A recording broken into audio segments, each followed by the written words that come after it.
Hi friends, welcome to the UPSC PCS forum. पिछले class में हमने स्टार्ट किया था एनसीईआरटी का MCQ series miscellaneous aspect of ancient history और उसमें हमने राष्ट्रकूटा डायनेस्टी को स्टार्ट किया था और हमने 15th नंबर क्वेश्चंस तक देखा था।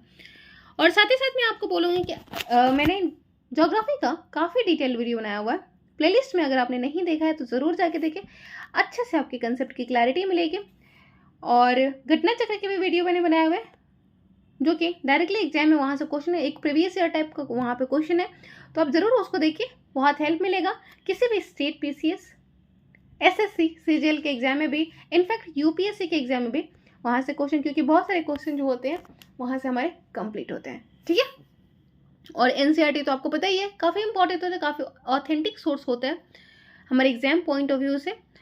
और एमसीक्यू सीरीज लगाने से क्या हो जाएगा कि आपको पढ़ना कैसे है एनसीईआरटी को, एनसीईआरटी के क्वेश्चन कैसे बनते हैं, ये चीज़ों की क्लैरिटी हमें एमसीक्यू सीरीज से ही मिलती है। तो चलिए स्टार्ट करते हैं 16th नंबर क्वेश्चन से। Consider the following statement about Rashtrakutas. Rashtrakutas के बारे में हमें बताना है कि कौन सा स्टेटमेंट जो है वो करेक्ट है। पहले है द ग्रेट अपभ्रंश पोएट स्वयंभू lived at the Rashtrakuta court. Second है Chandro Ballabi, the daughter of Krishna III, was entrusted with the responsibility of administering Raichur Doab. Amoghavarsa, who ruled for 64 years, was one of the greatest patron of the Jainism. हमें बताना है यहाँ पे कौन सा जो statement है वो करेक्ट है।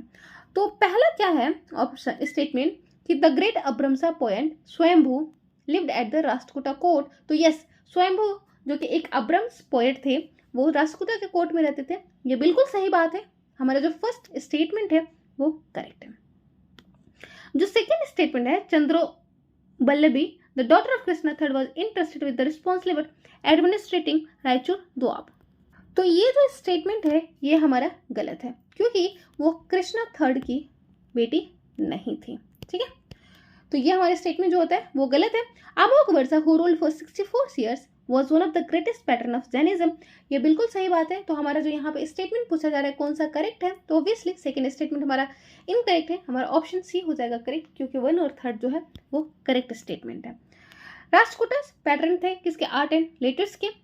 संस्कृत के जो स्कॉलर हैं स्वयंभू वो उनके कोर्ट में रहा करते थे। अभ्रंश, संस्कृत के अभ्रंश के इनके ग्रेटेस्ट पोएट जो थे स्वयंभू वो कहाँ रहते थे? वो उनके कोर्ट में रहा करते थे।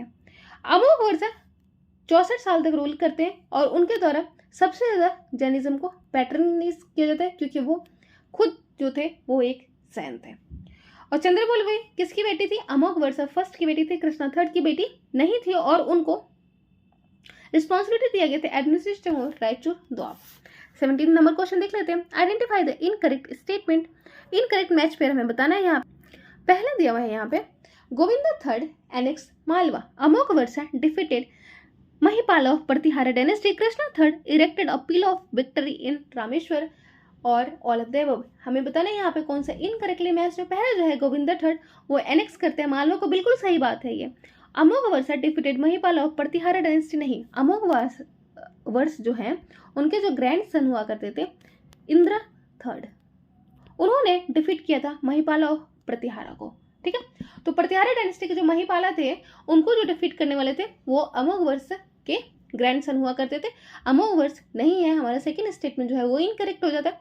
कृष्णा थर्ड जो है वो इरेक्ट करते हैं एक पिलर को, पिलर ऑफ विक्ट्री, कहाँ पे? रामेश्वर में, ये भी बिल्कुल सही बात है। 17 का हमारा बी नंबर जो हो जाता है वो गलत हो जाता है क्योंकि अमोघवर्ष के जो ग्रैंडसन होते हैं इंद्र थर्ड वो डिफीट करते हैं महिपाला को। और नेक्स्ट क्वेश्चन है हमारा 18th number. With reference to the state of religion under the Rashtrakuta which of the following statement are correct. तो स्टेट रिलीजन जो राष्ट्रकूटा का था उसके रिगार्डिंग कौन सा स्टेटमेंट जो है वो करेक्ट है हमें बताना है। The kings of Rashtrakuta empire were great patron of Saivism and Vaishnavism. During the reign of Rashtrakutas Kailash temple at Ellora was built. Its ruler didn't allow Muslim traders to settle and preach Islam in their territory। हमें बताना है यहाँ पे कौन सा statement जो है वो करेक्ट है। तो पहला स्टेटमेंट जो है कि जो किंग ऑफ राष्ट्रकूटा थे वो great patron of Saivism and Vaishnavism थे, ये बिल्कुल सही बात है। राष्ट्रकूटा के जो अंपायर हुआ करते, मतलब जो रूलर हुआ करते थे, जो किंग्स हुआ करते थे, वो पैटर्नाइज किया करते थे सैविज्म और वैष्णविज्म को, बिल्कुल सही बात है। राष्ट्रकूट के रूल में जो कैलाशनाथ टेम्पल था एलोरा का, वो बिल्ड किया गया था। ये भी सही बात है। मैंने कई बार बताया हुआ कि एलोरा जो टेम्पल है वहाँ पे हमें जैनिज्म, बुद्धिज्म और हिंदुइज्म तीनों से रिगार्डिंग टेम्पल्स देखने को मिलेंगे, मतलब तीनों धर्म से रिगार्डिंग हमें वहाँ पे देखने को मिलेंगे। जबकि जो अजंता टेम्पल है वहाँ पे वो मेनली किससे रिगार्डिंग है? बुद्धिज्म से। ठीक है, तो इसमें आपको कंफ्यूज नहीं करना है। It's ruler didn't allow Muslim traders to settle and to preach Islam in their territory. ये बिल्कुल गलत बात है, क्योंकि इन्होंने अलाउ किया था मुस्लिम ट्रेडर्स को सेटल होने के लिए और इस्लाम को प्रीच करने के लिए। तो 1 और 2 जो है हमारा करेक्ट हो जाएगा। थर्ड स्टेटमेंट जो है हमारा इनकरेक्ट हो जाएगा, और ऑप्शन में सब जगह यहाँ पे थर्ड है, ऑप्शन नंबर ए जो हो जाता है हमारा करेक्ट हो जाता है। राष्ट्रकूट जो है वो अलाउ करते हैं मुस्लिम ट्रेडर्स को सेटल होने के लिए, परमिट करते हैं इस्लाम को प्रीच करने के लिए, कहाँ पे? टेरिटरी में। ठीक है, फेमस रॉक का जो टेम्पल है शिवा टेम्पल, जो एलोरा टेम्पल है वो एलोरा में जो कैलाशनाथ टेम्पल है वो एक शिवा टेम्पल है जो कि बिल्ड किया गया था राष्ट्रकूटा रूलर कैलाश थर्ड। ठीक है, और नेक्स्ट क्वेश्चन देख लेते हैं। सॉरी, मैंने कैलाश थर्ड बोल दिया था, कृष्णा थर्ड बोलते हैं, मतलब कंफ्यूज हो गई थी मैं, कृष्णा को कैलाश बोल दिया था। कैलाश टेम्पल है, कृष्णा रूलर का नाम है। 19th नंबर क्वेश्चन देख लेते हैं। Match of the following lies correctly and choose the correct code. हमें बताना है कौन सा कोड जो है वो करेक्ट है। फंक्शनलिज और रिस्पॉन्सिबिलिटीज दिया हुआ है, हमें बताना है कौन किससे रिलेटेड है। कोष्टापाला, नेट governors, Rashtrapati, Grama Mahamattara, revenue officers, maintenance of law and orders in towns, village lead elders to assist headman and governor of provinces. हमें बताना है कौन किससे रिलेटेड है। तो जो कोष्टापाला हुआ करता था उसका काम मेनली क्या था? Maintenance of law and order हुआ करता। कोष्टापाल का काम क्या होता था? Maintenance of law and order. Nad Gavundas का जो काम होता था वो क्या करते थे? रेवेन्यू ऑफिसर हुआ करते थे। तो नड गवुंडा कौन हुआ करते थे? रेवेन्यू ऑफिसर्स होते। राष्ट्रपति कौन हुआ करता था? राष्ट्रपति जो गवर्नर ऑफ प्रोविंसेस होता था उसको राष्ट्रपति कहा जाता था। और ग्राम महात्रा किसको कहा जाता था? वो विलेज एल्डर जो होते थे जो असिस्ट करते थे हेडमैन को, उनको ग्राम महात्रा का ऑप्शन नंबर सी हो जाता है हमारा करेक्ट। देख लेते हैं, कोष्टपाला को कोतवाल भी कहा जाता था जो कि लॉ एंड ऑर्डर को मेंटेन करता था, टाउन और उससे रिलेटेड जो एरिया हुआ करती थी उसको। नड गवुंडास व रेवेन्यू ऑफिसर। नड गवुंडा कौन थे? रेवेन्यू ऑफिसर हुआ करते थे। और ये जो पोस्ट हुआ करते थे रेवेन्यू ऑफिसर्स का वो हेरिडेटरी हुआ करता था। ध्यान रखेंगे कि एक तो नड गवुंडास, ये काफ़ी डिफरेंट टर्म है रेवेन्यू ऑफिसर्स के लिए। ठीक है, और इनका मेनली काम क्या होता था? मतलब रेवेन्यू ऑब्वियसली कलेक्ट करते थे और ये हेरिडेटरी हुआ करते। इनका जो पोस्ट था वो हेरिडेटरी हुआ करता था। उनको देशक ग्रामोक्ता भी कहा जाता है। राष्ट्रपति कौन हुआ करते थे? राष्ट्रपति जो है वो गवर्नर ऑफ द प्रोविंस है। ग्राम महात्रा और ग्राम महाजना वो कौन थे? विलेज एल्डर्स हुआ करते थे जो हेल्प करते थे हेडमैन को in his duties. 20 number question देख लेते हैं। Consider the following assertion and reason and choose the correct code. Among the three kingdoms involved in tripartite struggle, Pratyahara had finest cavalry. Reason है large numbers of horses were imported by Pratyahara king from the sea. हमें बताना है यहाँ पे कौन सा जो है ऑप्शन वो करेक्ट है। तो among the three kingdom involved in tripartite struggle, Pratyahara had finest cavalry. Tripartite struggle में कौन कौन इन्वॉल्व थे? पाला, प्रतिहारा एंड राष्ट्रकूटा। कौन से रीजन के लिए? कन्नौज रीजन के लिए, जिसको कान्याकुब्ज भी कहा जाता था। उत्तर प्रदेश का ये रीजन है और काफी फर्टाइल रीजन हुआ करते थे, इसलिए यहाँ पे हमेशा स्ट्रगल होती थी इस रीजन पे कब्जा करने के लिए, कैप्चर करने के लिए। Large number of horses imported by Pratihara from the sea. तो यहाँ पे दिया कि प्रतिहारा हैड फाइनेस्ट कैवलरी, बिल्कुल सही बात है। और लार्ज नंबर ऑफ हॉर्सेस हुआ करते थे और वो हॉर्सेस कहाँ से मंगाते थे? सी के थ्रू इंपोर्ट किया करते थे। तो दोनों ही आपका एसर्शन और रीजन दोनों ही करेक्ट है, और रीजन जो है आपका करेक्ट एक्सप्रेशन बताता है। एसर्शन का ऑप्शन नंबर ए हो जाता है हमारा correct. Large number of horses were imported both by Rashtrakutas and Pratihara by sea from Arabia. तो अरेबियन कंट्री से वो, अरेबियन और वेस्ट एशिया से वो क्या मंगाते थे? हॉर्सेस मंगाते थे, एंड लैंड से सेंट्रल एशिया से। ठीक है, because of which the Pratihara king were believe to have had finest cavalry. Pratihara, और इसीलिए जो प्रतिहारा किंग्स हुआ करती थी उनके पास फाइनेस्ट कैवलरी हुआ करती थी। और लेकिन ऐसा कोई रेफरेंस नहीं देखने को मिलता है यूज ऑफ चैरियट। चैरियट का यूज हमें देखने को नहीं मिलता है। अब हम देखते हैं development of Indian philosophy. Which of the following school of philosophy has opinion that Vedas contain eternal truth. तो वो कौन से स्कूल ऑफ फिलोसफी है जो बताती है कि जो वेदास है वो एटर्नल ट्रूथ, मतलब वेदास क्या कंटेन करते हैं, एटर्नल ट्रूथ को कंटेन करते हैं। तो वो होता है आपका मीमांसा स्कूल ऑफ फिलोसफी। मीमांसा स्कूल जो फिलोसफी की है वो हमें बताते हैं कि वो जो वेदास है वो उसके पास एटर्नल, वो कंटेन करते हैं एटर्नल ट्रूथ को। और इसके अकॉर्डिंग क्या था कि अगर आपको सैल्वेशन अटेंड करना है तो आपको वैदिक सेक्रीफाइसेस करनी होंगे। वैदिक सेक्रीफाइसेस करेंगे तभी आप मतलब मोक्ष की प्राप्ति और सैल्वेशन प्राप्त करेंगे। और उसके लिए अगर सेक्रीफाइसेस करनी है तो आपको प्रीस्ट की जरूरत पड़ेगी, जो क्या बताता है वर्णास के बीच में डिफरेंसेस बताएं। आपको पता है 4 वर्ण जो होते हैं, ब्राह्मणस, क्षत्रियास, वैश्य और Shudras. Though through the propagation of Mimamsa the Brahmanas wanted to maintain their ritual authority. और मीमांसा के थ्रू जो ब्राह्मणास, क्योंकि ब्राह्मणास ये मीमांसा जो फिलॉसफी होती थी वो क्या कहती थी कि आपको सेक्रीफाइस करनी पड़ेगी, सेक्रीफाइस के लिए आपको ब्राह्मण की जरूरत पड़ेगी। अगर ब्राह्मण की जरूरत मतलब ब्राह्मण की जो अथॉरिटी है, सुपीरियरिटी है, वो मेंटेन रहेगी। और इसके थ्रू वो क्या करना चाहते थे, अपनी जो सुपीरियरिटी है उसको मेंटेन करना चाहते थे सोसाइटी में। और ये जो सोशल हायरार्की एक टाइप का इन्होंने बना रखी थी उसको प्रमोट करना चाहते थे। सोशल हायरार्की का मतलब वर्ण सिस्टम, मतलब वर्ण बेस्ड कास्ट हायरार्की।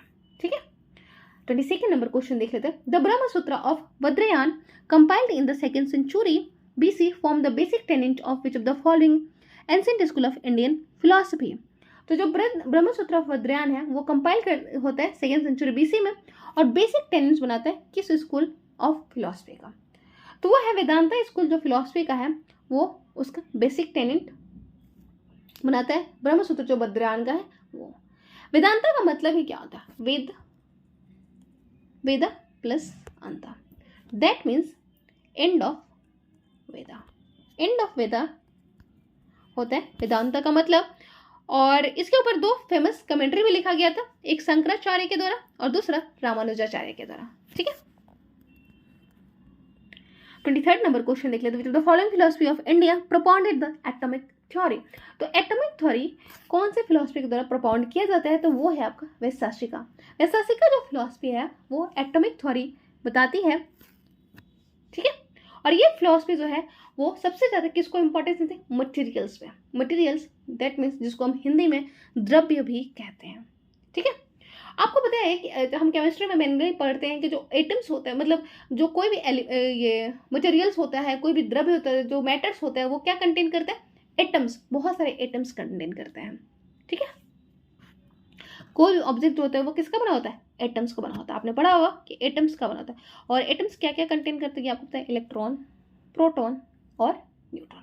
ये आपको पता होगा, केमिस्ट्री में हमने पढ़ा है। इलेक्ट्रॉन जो है वो चारों तरफ रिवॉल्व करते हैं, प्रोटॉन और न्यूट्रॉन जो है तो होता है सेंट्रल न्यूक्लियस में होता है, वो हम केमिस्ट्री में डिस्कस करेंगे। Earth, water, fire and ether combine to make new object. और इसके अकॉर्डिंग क्या होता है कि अर्थ, वाटर, फायर और ether, ether that means sky जो है तो कंबाइन होकर बनाते हैं नए ऑब्जेक्ट को। और इस तरह से बिगनिंग होता है फिजिक्स इन इंडिया।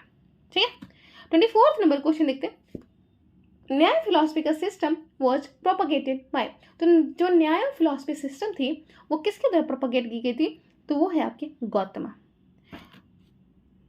बुद्ध ने, गौतम ऋषि हैं, उनके द्वारा न्याय फिलोसफी जो है वो प्रोपगेट की गई थी।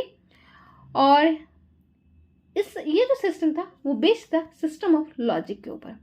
इसके द्वारा जो सैल्वेशन है, जो मोक्ष की प्राप्ति है, वो एक्विजिशन ऑफ नॉलेज के द्वारा प्राप्त की जा सकते हैं। जैसे ही नॉलेज होगा तो आपको क्या होगा, आप सैल्वेशन प्राप्त। मीमांसा में हमने क्या पढ़ा था कि अगर आप सेक्रीफाइसेस कर रहे हैं तो आप सैल्वेशन को प्राप्त कर लेंगे। जबकि न्याय में ये था, न्याय जो फिलॉसफी थी गौतम ऋषि की, वो क्या बताती थी कि अगर आप ये नॉलेज प्राप्त कर लेंगे, एक्विजिशन ऑफ नॉलेज हो जाएगा तो आपको सैल्वेशन प्राप्त हो जाएगा। 25th नंबर क्वेश्चन देख लेते हैं। The ancient sages Makhali Ghosh और Ajit Keshambalin belong to which of the following sects. तो मखली घोष और Ajit Keshkambalin belong to which of the following sects. तो ये बिलोंग करते हैं, जो मखली घोषा जो है वो बिलोंग करते हैं आजीविका सेक्ट से। जबकि जो अजित केशकम केशवकम बालिन वो बिलोंग करते हैं लोकायत सेक्ट से। ठीक है, तो ये ध्यान में रखेंगे। मखली घोष कौन है? मखली घोष आजीविका सेक्ट से और लोकायत केशवकालीन सेक्ट से। ठीक है, जो आजीविका सेक्ट थे वो मिलने क्या होते थे, वो बताते थे, वो फैटलिस्ट हुआ करते, मतलब भाग्य के ऊपर बिलीव किया करते थे कि हर चीज प्री डिटरमाइंड होता है। The ancient sages Makhali Ghosha और Ajit Keshakambalin belong to the tradition of Ajivika and Lokayata tradition. और ये मतलब बोलते कहते कि हर चीज प्री डिटरमाइंड है, आप कुछ भी करो लेकिन जो होना रहेगा वो वही होगा। जब हम भाग्यवादी हो जाते हैं तो हम ऐसी ही बातें क्या करते हैं, और खास करके जब हम अपने लाइफ में फेल होते हैं तो हम फिर किस्मत की बातें तो जरूर ही करते हैं। अजित केशवकालीन जो है वो बिलोंग करते हैं लोकायत से और वो डिस्क्राइब करते हैं मेटेरियलिस्टिक को, मेटेरियलिस्टिक लाइफ को वो बात करते हैं। Text from this tradition have not survived, so knowledge about them comes from the work of others tradition. 26 number question देख लेते हैं। With reference to the cultural history the term panchayatan refers to. तो पंचायत ना ये यूपीएससी का question है actually, और जब ये क्वेश्चन आया था तो बहुत सारे जो बच्चे थे वो बहुत अच्छे से क्वेश्चन नहीं पढ़े थे। कई बार ना हम बहुत अच्छे से जब क्वेश्चन नहीं पढ़ते ना तो पंचायतन जो इस टाइप पंचायतन है ये, लेकिन हमने क्या पढ़ लिया था, मतलब जो लोग भी यूपीएससी दिए थे उस टाइम पे तो वो पंचायतन को पंचायत पढ़ लिया था। ठीक है, और इसको लगा देंगे क्या, आप जब अच्छे से नहीं क्वेश्चन पढ़ेंगे तो असेंबली ऑफ विलेज एल्डर्स और एडमिनिस्ट्रेशन फंक्शनरीज आप कुछ भी लगा सकते हैं, लेकिन ये क्या था, स्टाइल ऑफ टेम्पल कंस्ट्रक्शन था। पंचायतन स्टाइल टेम्पल कंस्ट्रक्शन होता है जिसमें जो होता है एक गर्भगृह होता है और चारों तरफ ऐसे, ये होता है panchayatan style. With reference to the cultural history term panchayat refers style of construction of temples. ये डिटेन मतलब इस ये क्या डिनोट करते हैं कि जो चीफ गॉड है वो गर्भगृह यहाँ पे होगा और उसके तरफ ऐसे 4 श्राइन्स 4 सब्सिडरी श्राइन होंगे जो कि कंटेन करेंगे ब्रह्मा, गणपति, विष्णु, शक्ति, और बीच में कौन रहेंगे, शिवा। 27th नंबर क्वेश्चन देख लेते हैं। Consider the following statement with reference to the materialistic philosophy of Lokayata. Lokayata philosophy में देखा था जस्ट कि वो मटेरियलिस्टिक हुआ करती थी। ठीक है, तो इसके अकॉर्डिंग हमें बताना है कौन सा स्टेटमेंट जो है वो करेक्ट है। तो पहला है Charvaka was the main expounder of this school of thought. This school denied the existence of any divine or supernatural agency and underline the importance of intimate contact with the world. By the 5th century AD, it overshadowed the other idealistic philosophy and became popular among the masses। हमें बताना है यहाँ पे कौन सा statement जो है वो करेक्ट है। तो पहले है यहाँ पे कि चार्वाका जो है मेन एक्सपाउंडर, बिल्कुल ये बिल्कुल सही बात है। अभी हमने देखा था अजित केशवकम बालिन जो है वो भी इसके प्रोपाउंडर हैं, तो उनको भी आप ध्यान में रखें और चार्वाका के बारे में भी आप ध्यान रखेंगे। This school denied the existence of any, क्योंकि ये मटेरियलिस्टिक थे ना, मटेरियल थिंग्स पे ये बिलीव किया करती थी, तो ये किसी भी जो डिवाइन शक्ति है और सुपर नेचुरल एजेंसी है उनके ऊपर बिलीव नहीं करती थी। ठीक है, उनको डिनाई करते थे, ये भी सही बात है। Bye the 5th century AD, it overshadowed the other idealistic philosophy and became popular among the masses। ये गलत है, ऑप्शन नंबर जो स्टेटमेंट जो थर्ड है वो गलत है, इसलिए हमारा जो स्टेटमेंट हो जाएगा फर्स्ट और सेकंड जो हो जाएगा वो करेक्ट हो जाएगा। एक बार हम इसके एक्सप्लेनेशन में देख लेते हैं। चार्वाका जैसे हमने देखा कि वो मेन इसके एक्सपाउंडर रहे हैं लोकायत फिलॉसफी के, जो कि मेनली बिलोंग कर मतलब फोकस करते हैं मटेरियलिस्टिक नेचर ऑफ लाइफ। लोकायत का मतलब क्या होता है, लोकायत का मतलब ideas from lives of the common people. तो लोकायत का मतलब होता है आइडियाज जो कि हमें कॉमन पीपल से मिलता है। और चार्वाका जो है वो अगेंस्ट किसके, any quest of spiritual solution, कि मतलब स्पिरिचुअल सॉल्यूशन नाम के कुछ होता है वो इसको अगेंस्ट है, और वो जो भगवान की एग्जिस्टेंस थी, सुपर नेचुरल पावर की जो डिवाइन की एग्जिस्टेंस थी उसको डिनाई करते थे। उन्होंने क्या बोला था कि एग्जिस्टेंस जो है वो ह्यूमन बीइंग के जो द्वारा एक्सपीरियंस किया जाएगा। ठीक है, और it was overshadowed by other idealistic and went out of mass. लेकिन ऐसा नहीं था कि इसने ओवरशैडो किया था, ये खुद ही ओवरशैडो हो गया था अदर फिलॉसफीज के द्वारा। 28 नंबर क्वेश्चन देख लेते हैं। Match of the following list correctly and choose the correct code. तो फिलॉसफी है, फिलॉसफीज ये और उनके बेसिक जैसे सांख्य, न्याय, वेदांता, योगा, ये सब फिलॉसफीज हैं, आप ध्यान रखेंगे। तो जो सांख्य फिलॉसफी थी उसका क्या मेन रोल हुआ करता था? तो सांख्य फिलॉसफी का रोल ये था कि knowledge can be acquired through perception, inference and hearing. तो सांख्य फिलॉसफी किस चीज, उनका बेसिक टेनेट्स क्या था? बेसिक टेनेट्स उनका था कि नॉलेज जो है वो एक्वायर्ड किया जा सकता है परसेप्शन, इन्फ्रेंस और हियरिंग्स के द्वारा।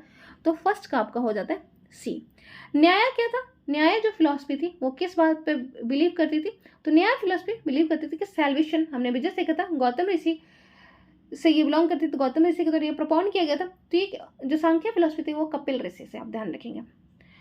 तो salvation can be attend through acquisition of knowledge. तो यहाँ पे नॉलेज के एक्विजिशन से आप सैल्वेशन प्राप्त कर सकते हैं, जबकि सांख्य बोलता है कि नॉलेज आप एक्वायर्ड कर सकते हैं परसेप्शन, इन्फ्रेंस और हियरिंग से। वेदांता फिलॉसफी किस चीज को बताती है? तो वेदांता फिलॉसफी ब्रह्म बोलती है वेदा प्लस अंत, ये दो वर्ड से बना हुआ है। ये क्या बोलते हैं कि Brahma is real and everything is unreal. मतलब जो ब्रह्मा जो है वो रियल है, बाकी सब अनरियल है। तो सी का हो जाएगा फर्स्ट। योगा क्या बताता है? योग बताता है कि सैल्वेशन को अटेंड कैसे किया जा सकता है? मेडिटेशन और फिजिकल एप्लीकेशन के द्वारा। तो डी का आपका 2 हो जाता है, हमारा आंसर जो हो जाएगा डी हो जाएगा। सांख्य फिलॉसफी किस चीज पे बेसिस करती है कि knowledge can be acquired through perception, inference और हियरिंग के द्वारा। और इसके पास एक टिपिकल मेथड था, typical method of scientific inquiry to nature. मतलब ये मेनली फोकस करती थी किसे? साइंटिफिक इंक्वायरी के ऊपर। और ये फिलॉसफी किसने दिया था? कपिल मुनि ने। न्याय फिलॉसफी किस चीज को बताती है? एनालिसिस बताती थी। एनालिसिस कि आप नॉलेज को अटेंड किया जा सकता है, मतलब सैल्वेशन तभी प्राप्त कर जब आपने नॉलेज अचीव कर लिया हो। ठीक है, लॉजिक के ऊपर बेस्ड था मेनली। और न्याय गौतम ऋषि हमने भी देखा। वेदांता स्कूल ऑफ फिलॉसफी क्या होता है कि ब्रह्मा जो है वही रियल है, बाकी सब अनरियल है। मतलब सोल जो होता है, आत्मा जो है वो ब्रह्मा के बराबर है।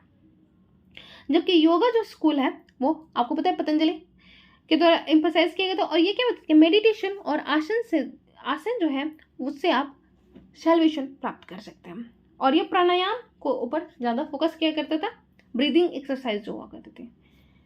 ठीक है, नेक्स्ट क्लास से हम पढ़ेंगे 29 नंबर क्वेश्चन को। आई होप आप लोगों को यहाँ तक अच्छा लगा। Thank you so much, bye.